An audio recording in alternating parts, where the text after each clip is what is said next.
안녕하세요. 저는 한스 밀러입니다. 독일 함부르크에서 20년째 축구 기자로 활동하고 있습니다. 그 소녀는 교실이 아닌 독일을 택했습니다. 수많은 유망주를 보았지만 손흥민이라는 이름만큼 오래 제 마음에 남은 인물은 없었습니다. 2010년 가을 함부르크 AOL 아레나 옆 작은 회의실에서였습니다. 16살 한국 소년이 유스팀에 합류한다. 편집장의 말을 들었을 때 저는 냉소적으로 웃었습니다. 아시아 선수, 열에 9은 실패했다. 그것이 제가 본 현실이었으니까요. 그런데 아버지 손흥정 씨는 첫 마디부터 우리의 선입견을 깨뜨렸습니다.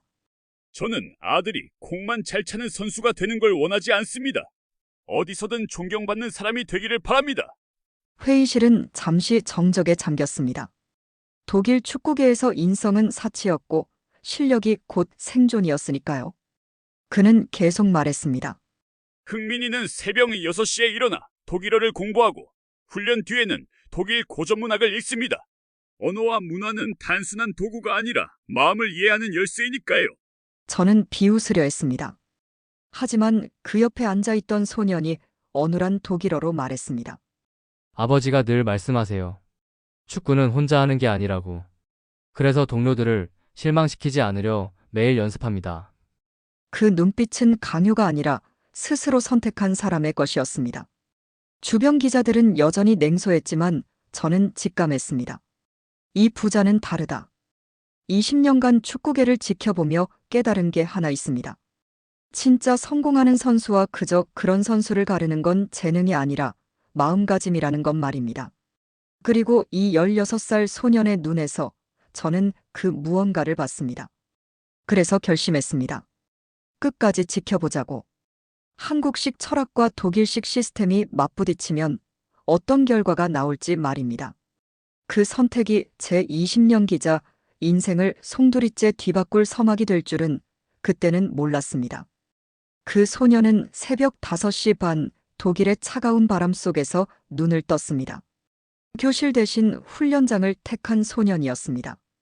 저는 함부르크 외곽의 작은 아파트를 찾아갔습니다. 16살 소년의 집이라고 하기엔 너무 단출했지만 벽면 가득 꽂힌 책들이 눈길을 끌었습니다. 괴테 실러 하이네. 그리고 공책 가득 빼곡한 독일어 단어들이 있었습니다. 매일 30개씩 외웁니다. 소년은 부끄럽게 웃었지만 그 말은 제 가슴을 무겁게 했습니다. 하루 4시간 공부에 훈련까지. 또래 아이들이 친구와 놀고 게임할 때 그는 홀로 책과 공만 붙잡고 있었거든요. 힘들지 않나요? 제가 물었습니다. 힘들어요. 하지만 제가 선택한 길이에요. 그 대답은 아직 서툰 독일어였지만 눈빛만큼은 흔들림이 없었습니다. 아버지 손흥정 씨가 말했습니다. 도망치는 건 쉽습니다. 하지만 그럼 평생 후회하죠. 그날 저는 손흥민의 하루를 끝까지 지켜봤습니다. 새벽 독일어 공부 훈련장에서 남들보다 30분 일찍 나와 몸을 풀고 다른 선수들이 떠난 뒤에도 아버지와 함께 100번 넘는 왼발 슛을 반복했습니다. 지쳐 쓰러질 법한데 그는 멈추지 않았습니다. 하지만 그 대가로 그는 외로웠습니다. 훈련 후 독일 소년들은 함께 웃으며 돌아갔지만 손흥민은 말없이 아버지 차에 올랐습니다. 대화할 친구도 놀 시간도 없었습니다. 가끔 한국으로 돌아가고 싶지 않나요? 제가 물었습니다. 소년은 잠시 고개를 숙이다가 아버지를 바라보며 대답했습니다. 처음엔 그랬어요. 하지만 아버지가 말하셨어요. 도망치면 후회한다고. 그래서 버텼어요. 그 순간 저는 깨달았습니다. 이건 단순한 축구 유학이 아니라 한 아버지와 아들이 함께 선택한 인생의 도전이었습니다. 그리고 문득 제 안에 질문이 생겼습니다. 독일의 아이들이 웃고 떠들 시간에 이 한국 소녀는 왜 홀로 그라운드에 남아있는 걸까요? 그 답을 찾는 순간 제 시선은 더 이상 기자가 아닌 아버지의 눈으로 변해 있었습니다. 소녀는 독일의 혹함보다 먼저 자신과 싸우고 있었습니다. 아직 어둠이 가시지 않은 훈련장에서 홀로 뛰는 16살의 실루엣이 보였습니다. 저 아이 또 나왔네. 구장관리인 프란츠가 고개를 저었습니다. 16살짜리가 매일 새벽부터 40바퀴를 도는 건 처음 봅니다. 성실하긴 한데 오래 버틸 수 있을까요? 저는 그 광경을 지켜보며 스스로에게 물었습니다. 정말 이 소년이 독일 축구를 견딜 수 있을까? 8시 반 동료들이 하나둘 들어왔습니다. 독일 소년들은 농담을 주고받으며 웃고 있었지만 손흥민은 여전히 말없이 러닝을 이어갔습니다. 구텐 모르겐. 인사를 받아도 대화는 길게 이어지지 않았습니다. 언어의 벽, 문화의 벽. 소년은 철저히 낯선 존재였습니다.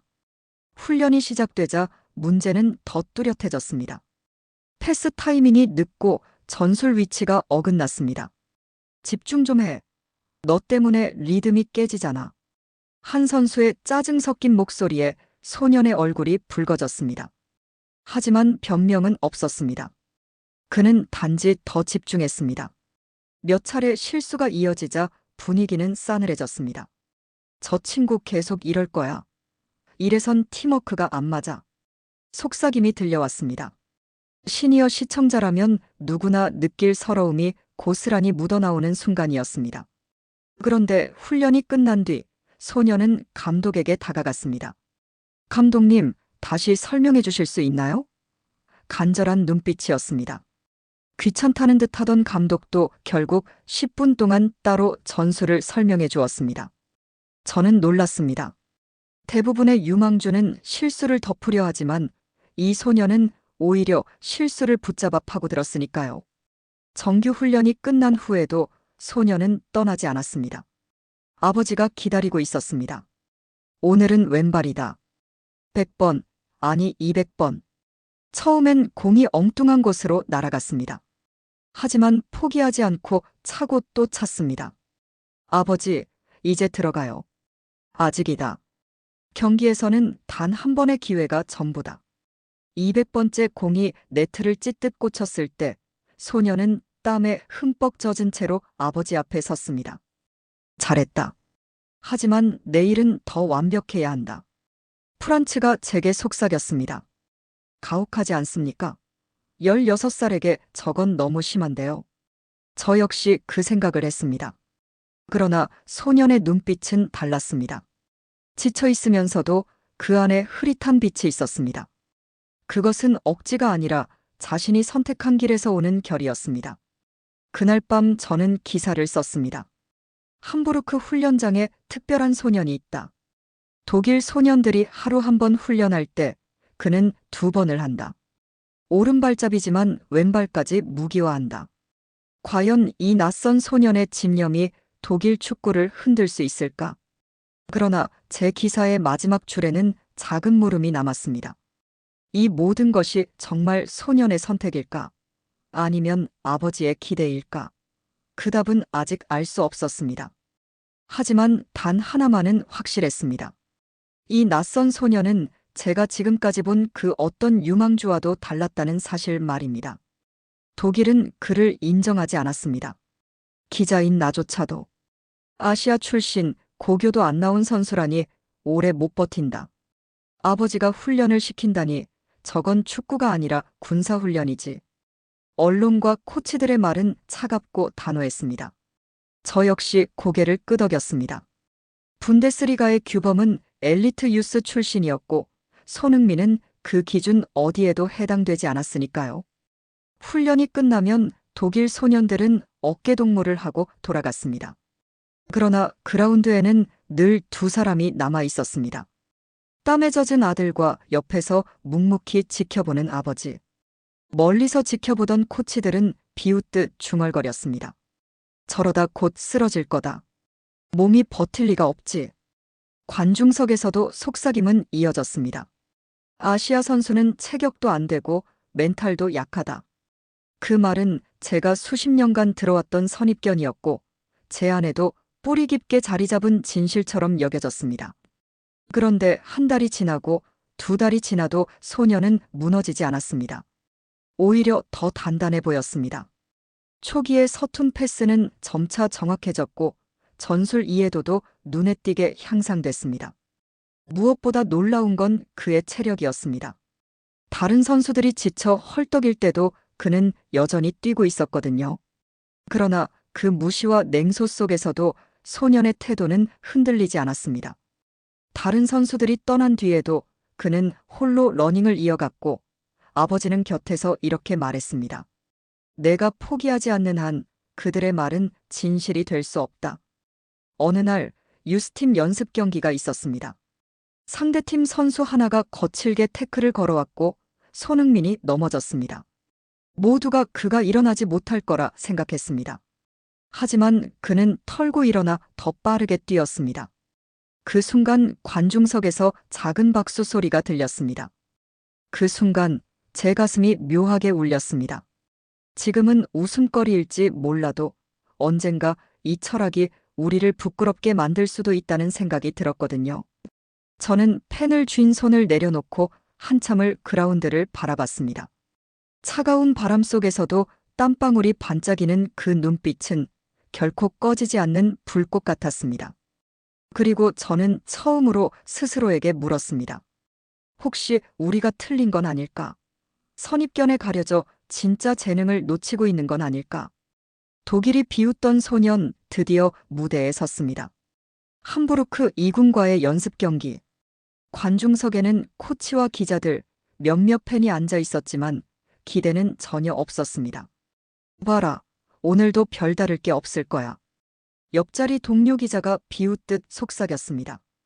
저도 크게 반박하지 못했습니다. 그러나 전반 10분 예상치 못한 장면이 터졌습니다.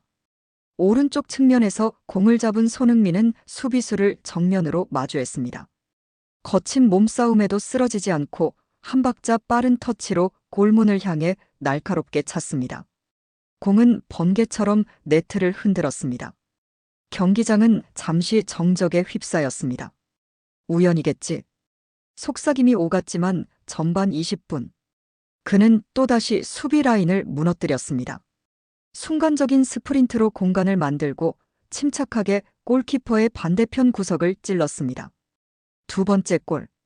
이제는 탄식이 아닌 놀라움이 흘러나왔습니다. 그리고 후반 세 번째 골. 해트트릭이었습니다. 관중석이 술렁였습니다. 저 아시아 선수가 진짜 해냈다고. 군사훈련이라던 그 아버지 방식이 맞았단 말인가? 불과 몇 주 전까지만 해도 비웃음으로 가득했던 사람들의 얼굴이 당혹으로 물들었습니다. 코치들의 표정은 굳어 있었고 기자들의 펜 끝은 분주히 움직이기 시작했습니다. 저는 펜을 쥔 손에 땀이 차는 것을 느꼈습니다. 내가 틀린 걸까? 아니면 지금 새로운 진실이 눈앞에서 태어나고 있는 걸까? 경기가 끝났습니다. 3대1 승리. 손흥민의 해트트릭이 만들어낸 결과였습니다. 독일 소년들이 그에게 다가와 어깨를 두드려 주었습니다. 처음 보는 광경이었습니다. 그때 시선이 한쪽에 머물렀습니다. 관중석 끝자리에 서 있던 손흥정 씨. 환호하지 않았습니다. 기뻐 소리 지르지도 않았습니다. 다만 아들의 땀에 젖은 얼굴을 바라보며 천천히 고개를 끄덕였습니다.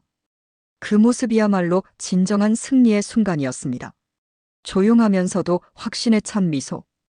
이것이 진짜 아버지의 표정이구나 싶었습니다. 그러나 제 마음 한편엔 또 다른 목소리가 들려왔습니다. 하지만 이건 연습 경기일 뿐이다. 독일의 냉정한 벽은 아직 시작조차 하지 않았다. 환호는 잠시뿐이었습니다.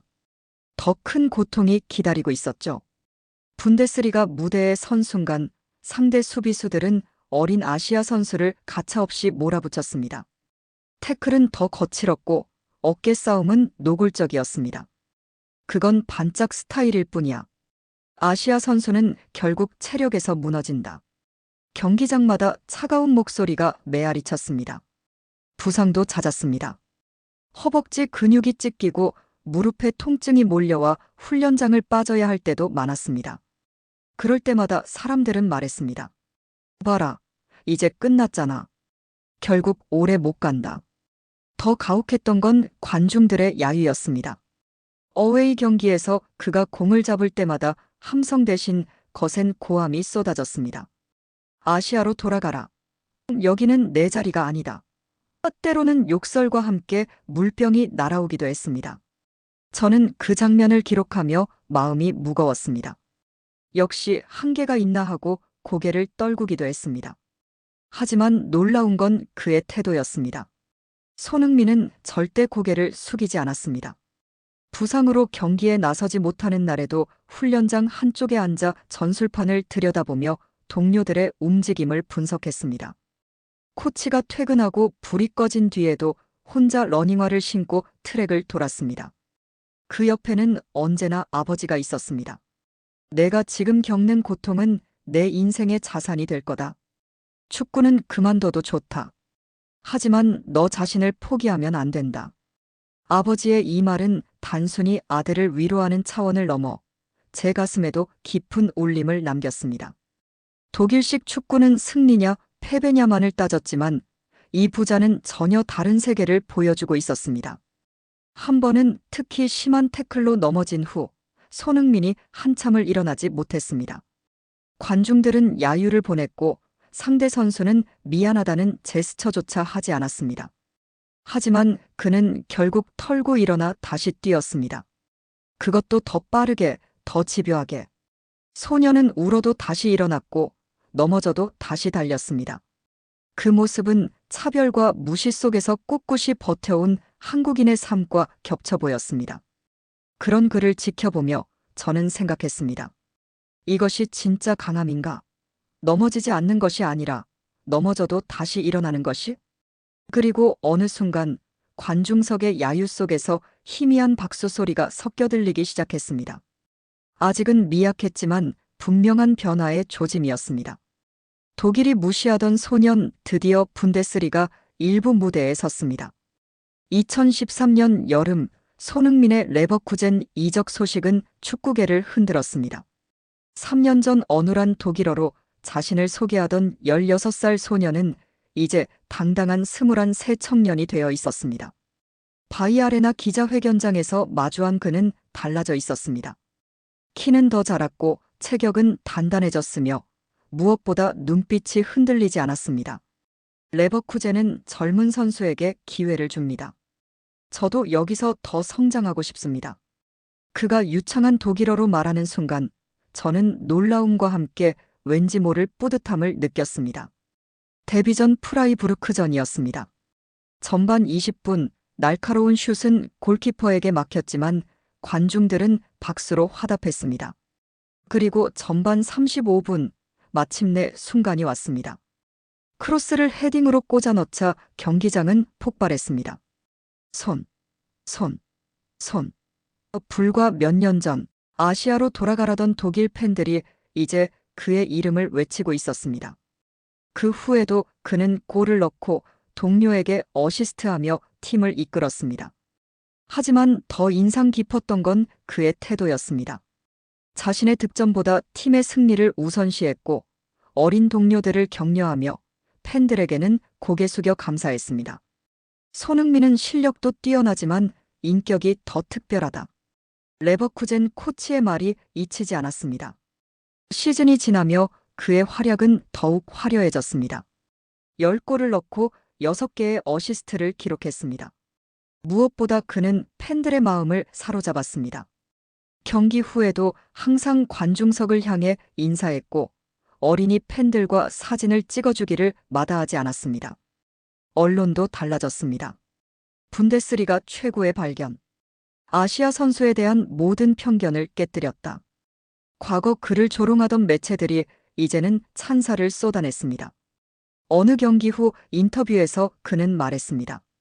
아버지가 늘 말씀하셨어요. 축구선수 이전에 좋은 사람이 되라고. 그 가르침을 잊지 않으려 합니다. 그 말을 듣는 순간 저는 3년 전 회의실에서 만났던 아버지 손흥정 씨의 얼굴이 떠올랐습니다. 저는 그 기사들을 읽으며 눈시울이 뜨거워졌습니다. 처음 만났던 낯선 소년이 이제는 독일이 존경하는 이름이 되었으니까요. 그리고 깨달았습니다. 그의 무기는 단지 빠른 발과 강한 슛이 아니라 끝없는 겸손과 인성이라는 것을요. 그 밤 런던에서 기적이 다시 시작됐습니다. 챔피언스리그 8강 2차전 토트넘 대 맨시티. 펍 화면 속 손흥민이 공을 잡는 순간 옆자리 독일인이 외쳤습니다. 가자, 우리의 소년. 그 한마디에 9년 전 함부르크의 새벽과 소년의 숨이 한꺼번에 되살아났습니다. 드리블 한 명, 또 한 명. 왼발 슛이 골망을 찢자 펍은 환호로 흔들렸고 저는 기사 첫 문장을 적었습니다. 오늘의 기적은 9년 전 함부르크 훈련장에서 시작되었다. 며칠 뒤 함부르크의 작은 카페에서 아버지를 다시 만났습니다. 흔들리십니까? 제가 묻자 그는 웃었습니다. 아니요. 아이가 배운 건 골 넣는 법보다 사람으로 서는 법이니까요. 핸드폰 속 사진에는 스타가 된 아들이 막내들 옆에 앉아 농담을 건네고 있었습니다. 겸손은 가르칠 수 없습니다. 아이 스스로의 선택이죠. 저는 오래된 의문을 꺼냈습니다. 너무 일찍 독일로 보낸 걸 후회하시나요? 그는 고개를 저었습니다. 아이는 말합니다. 아버지 덕분에 지금의 제가 있어요. 그리고 부탁을 남겼습니다. 기자님, 성공담만 쓰지 말고 교훈을 써주세요. 실패를 두려워하지 말 것, 늘 겸손할 것, 무엇보다 사람다움을 지킬 것. 시간은 흘렀고 숫자들은 늘었습니다. 득점왕 100골. 그러나 제 기사 제목은 달라졌습니다. 숫자보다 소중한 것. 독일 유스 아카데미에는 손흥민 룸이 생겼고 후배들은 말했습니다. 기술보다 먼저 인성을 배우겠습니다. 어느 날 레버쿠젠 구단에서 연락이 왔습니다. 손흥민이 후배들에게 남긴 편지를 공개하겠다는 것이었습니다. 축구는 혼자 하는 게 아닙니다. 동료를 믿고 팬을 사랑하며 상대를 존중하세요. 그것이 아버지가 가르쳐준 진짜 축구입니다. 9년이 지나 토트넘에서도 10년이 지나 한국에서도 그는 변하지 않았습니다. 경기 후엔 상대 선수와 악수하고 팬들에게 인사하며 후배들에겐 따뜻한 조언을 건넸습니다.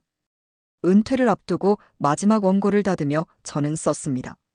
손흥민의 이야기는 축구가 아니라 성장의 기록이다. 그 중심에는 흔들리지 않는 한 문장이 있다. 시간은 진실을 배신하지 않는다. 신뢰는 무너지기 쉽지만 회복엔 진심과 시간이 필요하다. 회의적이던 한 늙은 기자도 결국 무릎을 꿇었습니다. 진정한 교육은 결과를 만들고 진정한 철학은 세대를 바꾸며 진정한 사랑은 기적을 만든다는 사실 앞에서 그리고 저는 알게 됐습니다. 그 소녀는 아직도 사람으로 뛰고 있다는 것을요.